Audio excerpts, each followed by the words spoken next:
নির্বাপক দপ্তরে কর্মরত বরুণ দেববর্মা নামের এক ব্যক্তি কর্তৃক পাশবিক লালসার শিকার এক যুবতী। পাশবিক লালসার মতো নেক্কারজনক ঘটনার পরিসমাপ্তি ঘটে থানায় বসে উভয় পক্ষের মীমাংসার মধ্য দিয়ে। এই ঘটনায় ছি রব খাকিবাবুদের ভূমিকা নিয়ে স্বভাবতই প্রশ্ন উঠছে, এ কোন আজব রাজ্যের গজব আইন কানুন ব্যবস্থা? তেলিয়ামুড়া থানার অভ্যন্তরে দাঁড়িয়ে সংবাদ মাধ্যমের মুখোমুখি হয়ে নির্যাতিতার পরিবারের অভিযোগ মূলে খবর প্রকাশ।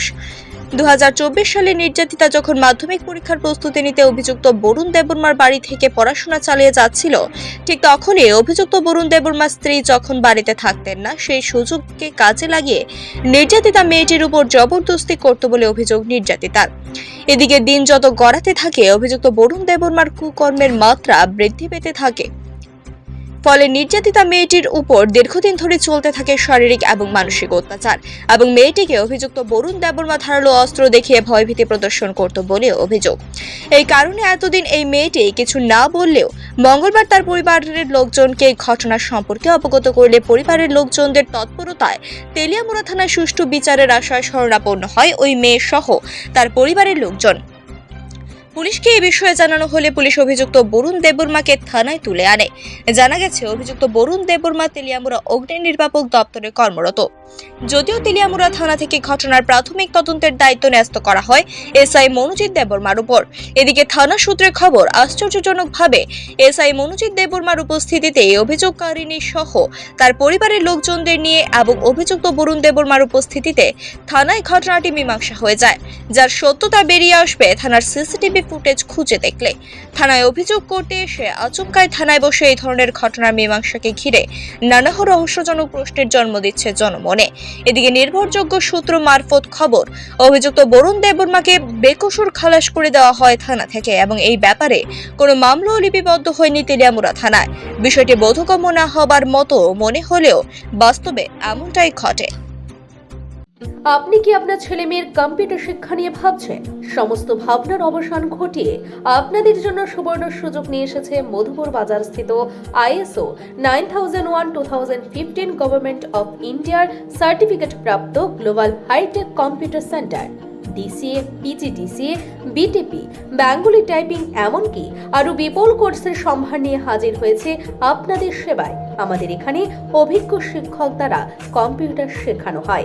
বিশেষ আকর্ষণ হিসেবে থাকছে রেজিস্ট্রেশন ফি ছাড়াই আপনি ভর্তি হতে পারছেন আমাদের এখানে। তাই আর দেরি না করে আজই চলে আসুন গ্লোবাল কম্পিউটার সেন্টারে। আমাদের ঠিকানা মধুপুর বাজার, নিউজ ত্রিপুরা 24 চ্যানেলের পাশে।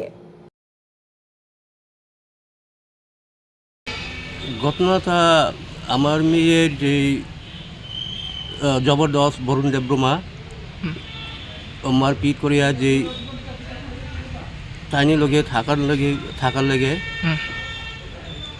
জবরদস্ত করছে, দাহা দিয়ে কাটন লেগে বা কাট তো দেখছে কাটবার লেগে করছে। তে কেউ যদি কয় তে মা বাবারে মারে লইব, সব রাত্রি গিয়া মারে লইব, এই কথা কইছে। এরপরে আচ্ছা অনেক আমি জানি না এইসব কথাটা, তো জানিয়া সারিয়া আমি আজকে গিয়া সারিয়া তাই নিয়ে লগে যোগাযোগ করানো লেগে গেছে। তো বাড়ি ঢুকতে দেয় না, আর দাও গেটের সামনে আমনে রেখে দাও ঘর থেকে বার করিয়া আমরা খাটতো আইসে। বরুণ দেববর্মা কি করে তেনে?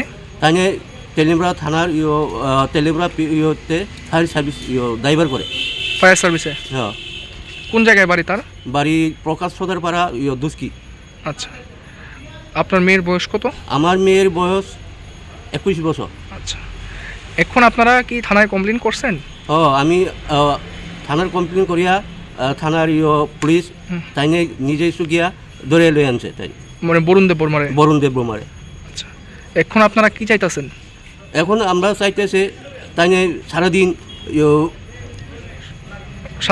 শাস্তি দেওয়ার লেগে চাইতেছি। আচ্ছা, আমার মেয়েরে অনেক কষ্ট করছে, যে হাতে দড়িয়া টান চুন দিয়া জবরদস্ত করতেছে, মানে শ্লীলতাহানি করছে নাকি? শ্লীলতা করছে। আচ্ছা, রিপোর্ট নিউজ ত্রিপুরা 24।